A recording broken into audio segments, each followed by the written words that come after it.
Where in the World is Josh? The lesser version of Where in the World is Carmen Sandiego. I'm Charlotte with a retro review of the Blair Witch Project, which pretty much launched the whole found footage craze that is still going on even now, for better or worse. But you know what? There's been some good found footage horror movies, so it's good to look back on what essentially popularized it. And I'm not sure why I found this movie scary back when I was 18 years old when it first came out. But then again, we didn't know if it was real or not. We pretty much knew, like after a few minutes, like, okay, it probably isn't, but it sucked you in. And it was kind of cool because it's a cheap movie with three actors going by their real names, and they get lost in the woods, and they get besieged by a Blair Witch, and by some sticks, and by a whole bunch of creepy shit.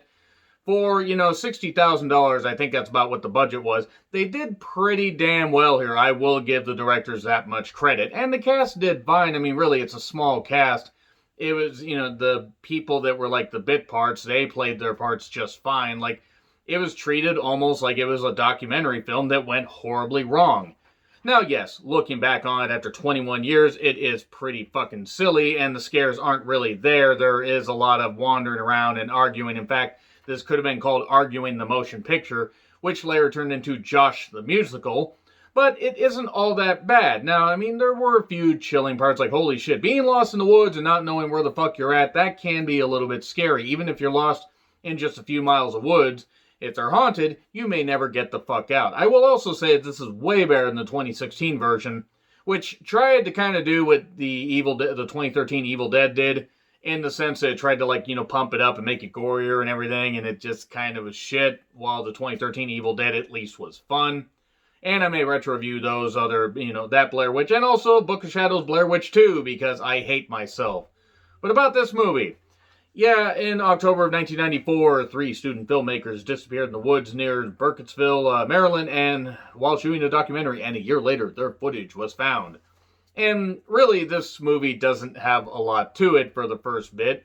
It's Heather wanting to make a film, and she brings along Mike and Josh. Josh! And that line kind of dominates the last 20 minutes of the movie.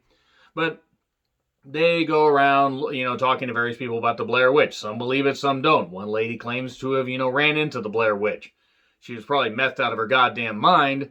But, everybody's like, oh yeah, I've seen this. You don't want to go in the woods. You don't want to go to Coffin Rock. Maybe you don't want to ever go to a place called Coffin Rock, whether it's haunted or not. Why the fuck do they call it Coffin Rock? Because some bodies were found there, and the vultures were picking it apart. And there's this haunted part of the woods, this house, that the serial killer took kids to, and then made each kid stand in the corner away from them because he didn't want to have their prying eyes looking at him while he killed the other. Man, this movie's a little bit fucked up, and the lore's a little fucked up. Good fucking God, what the hell is this movie like? I will say that, for the first bit, like, nothing really happens after they, talk to all the townsfolk and go around and just, wander around the woods or camping. They're just having some fun, everything, sharing some stuff. They don't bring that many supplies because they're only going to be in the woods for a couple days. You always pack extra supplies, especially if you're going into the haunted woods.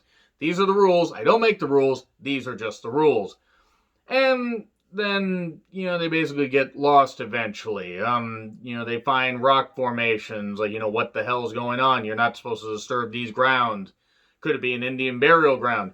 You moved the tombstones, but you didn't move the bodies. Wait, that was Poltergeist. Sorry. Flashback to that. Check out that retro review if you want. But yeah, they walk around more, and they share some, funny stories and everything. Things turn to the point where they start arguing. A lot of arguing. What the fuck was that? What the fuck's going on? I don't have the map. No, you have the fucking map. No, I don't have the fucking map. They yell a lot. They yell about the map. So much yelling about a map. Then they find wood symbols hanging in the trees and everything. Wood figurines, like something's really going on. Blair Witch symbols and all this, and something's happening. Who the fuck did this? I really would like to know how long those long they worked on those wood figures. I'm not saying they were intricate, but I imagine with the little bit of time they had to make this movie, they probably had, the cast and crew, hey, just work on this shit, and if you get splinters, oh fucking well. But again, the movie made for $60,000 something, pretty damn impressive. It made goddamn millions. I mean, then launch a sequel that I'll talk about later in another review.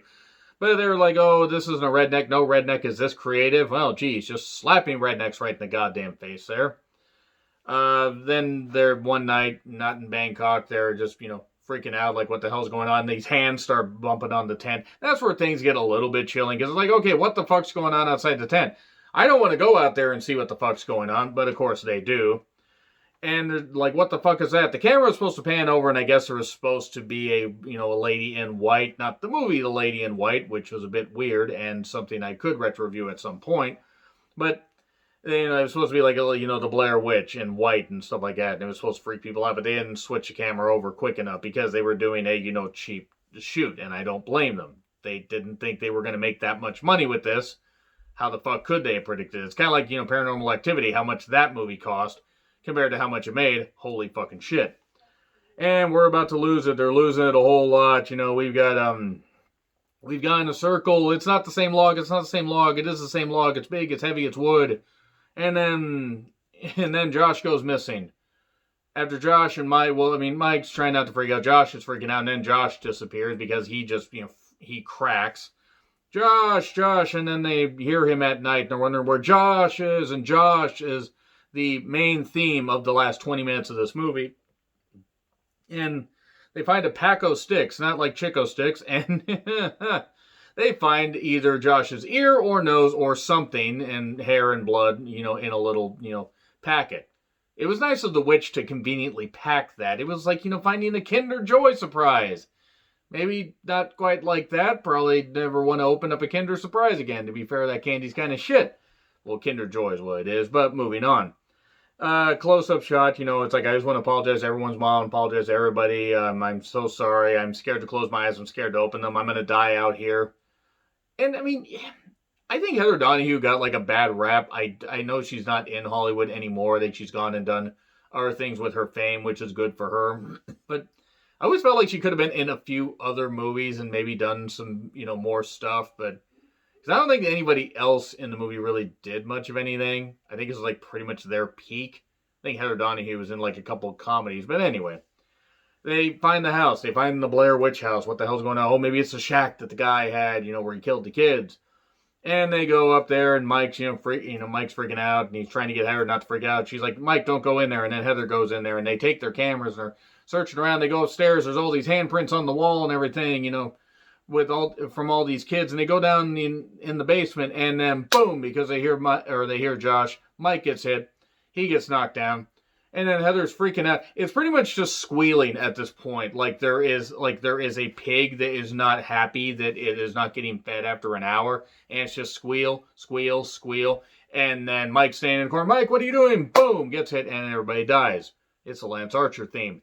Yeah, pretty chilling ending at the time. To be fair, if you are lost in the woods and you find a house and you get killed, yeah, that is a bit disturbing.